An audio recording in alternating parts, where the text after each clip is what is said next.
ज्वाला किसको बोलते हैं?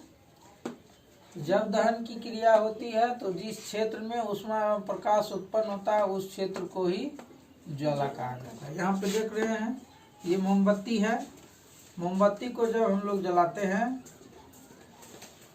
मोमबत्ती को जब हम लोग जलाते हैं तो इस क्षेत्र में प्रकाश और ऊष्मा उत्पन्न होता है ना जी। तो इसी भाग को हम लोग क्या बोलेंगे? ज्वाला बोलेंगे। एक कुछ ही पदार्थ ज्वाला उत्पन्न करते हैं, इसका मतलब हुआ कि सभी पदार्थ ज्वाला उत्पन्न नहीं करते।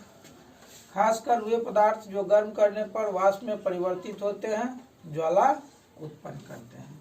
यहाँ पर फोटो भी है, तस्वीर के माध्यम से भी आप लोग सीख सकते हैं। क्या दहन के आधार पर ज्वाला को 3 क्षेत्र में बांटा गया है। पहला है केंद्रीय भाग, या इसको हम लोग प्रकाशहीन ज्वाला कहते हैं। इसका रंग नीला होता है और दहन के इस क्षेत्र का तापमान सबसे कम होता है।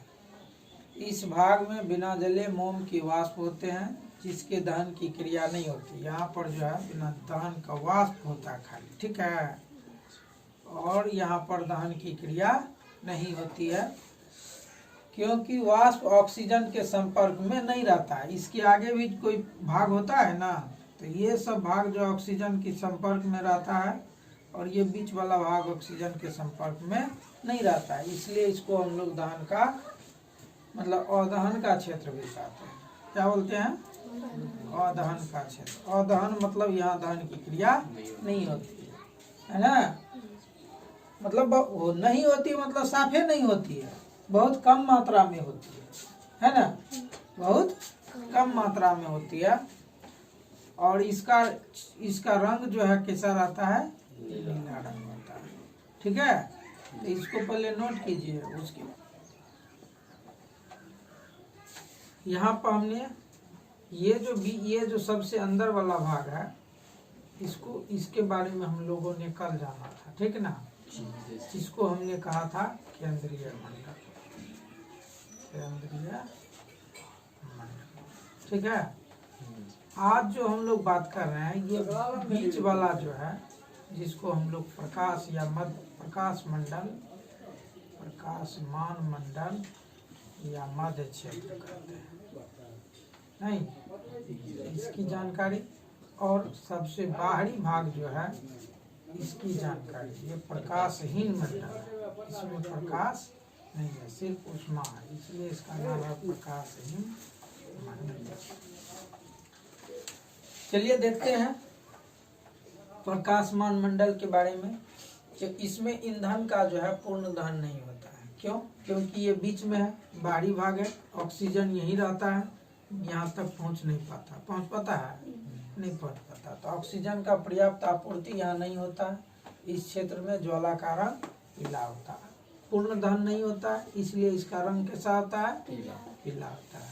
यह क्षेत्र सबसे बड़ा होता है। ये बाहरी क्षेत्र मध्य क्षेत्र आंतरिक क्षेत्र की तुलना में ये जो मध्य वाला क्षेत्र है ये क्षेत्र बड़ा होता है।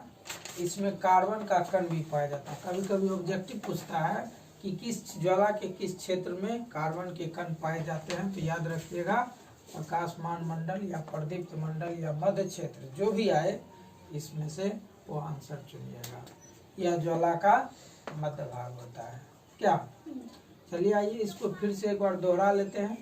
प्रकाश मंडल ये मध्य वाला भाग है ज्वाला का, नहीं, इसमें ईंधन का पूर्ण दहन नहीं होता है क्योंकि ऑक्सीजन का पर्याप्त आपूर्ति भी नहीं होता है।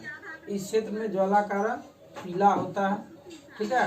यह क्षेत्र बड़ा होता है, इसमें कार्बन के कण होते हैं और यह ज्वाला का मध्य भाग है। इतना हम लोग इसमें ध्यान रखेंगे, ठीक है। आगे देखिए प्रकाशहीन मंडल या इसको हम लोग बाह्य क्षेत्र कहते हैं। कौन सा क्षेत्र? बाह्य क्षेत्र। यह सबसे बाहरी क्षेत्र है, नहीं, फोटो से भी स्पष्ट है कि यह सबसे बाहर का क्षेत्र है। यह ज्वाला का सबसे बाहरी क्षेत्र है। यहाँ ऑक्सीजन का, अब चूंकि ये बाहरी क्षेत्र है तो हवा के संपर्क में ज्यादा यही रहता है, नहीं, तो यहाँ ऑक्सीजन की आपूर्ति पर्याप्त होती है जिसके कारण यहाँ पूर्ण दहन होता है। पूर्ण दहन होता है तो इसका रंग नीला होता है और यह सबसे गर्म क्षेत्र भी होता है, नहीं? तो हम लोगों ने आज इस दोनों के बारे में जानकारी प्राप्त किया। आइए फिर से इसको एक बार दोहरा लेते हैं।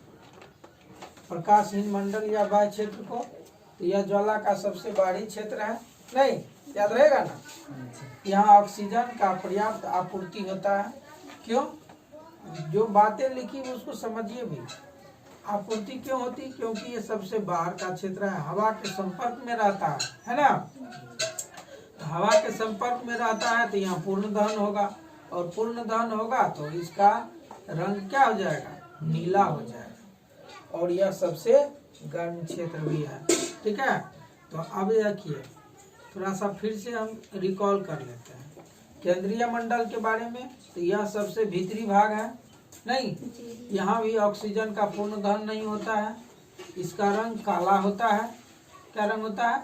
काला, या कभी कभी नीला भी लिखा हुआ रहता है किताब से। तो काला हम लोग याद रखें। केंद्रीय मंडल का रंग कैसा? काला। ठीक है, और मध्य मंडल जो है, मध्य क्षेत्र, इसका रंग पीला। यहाँ भी ऑक्सीजन का पूर्ण दहन नहीं होता क्योंकि हवा यहाँ तक नहीं पहुँच पाती, ये वाला भाग है ना? इसका रंग पीला हो गया। यह सबसे बड़ा क्षेत्र है, लेकिन मध्य वाला जो भाग है वह सबसे बड़ा क्षेत्र है, और यह ज्वाला का मध्य भाग है। इसमें कार्बन के कण पाए जाते हैं। ये याद रखिएगा कि इसमें कार्बन के कण पाए जाते हैं। प्रकाशहीन मंडल या ज्वाला का सबसे बाहरी क्षेत्र है, यहाँ ऑक्सीजन का पर्याप्त आपूर्ति होगा, नहीं? तो पूर्ण दहन होगा, और पूर्ण दहन होगा तो नीला प्रकाश होगा, नीला प्रकाश होगा यहाँ पे, और यह क्षेत्र सबसे गर्म भी होगा। तो हम लोग इसको याद रखेंगे इस तरह से। क्या?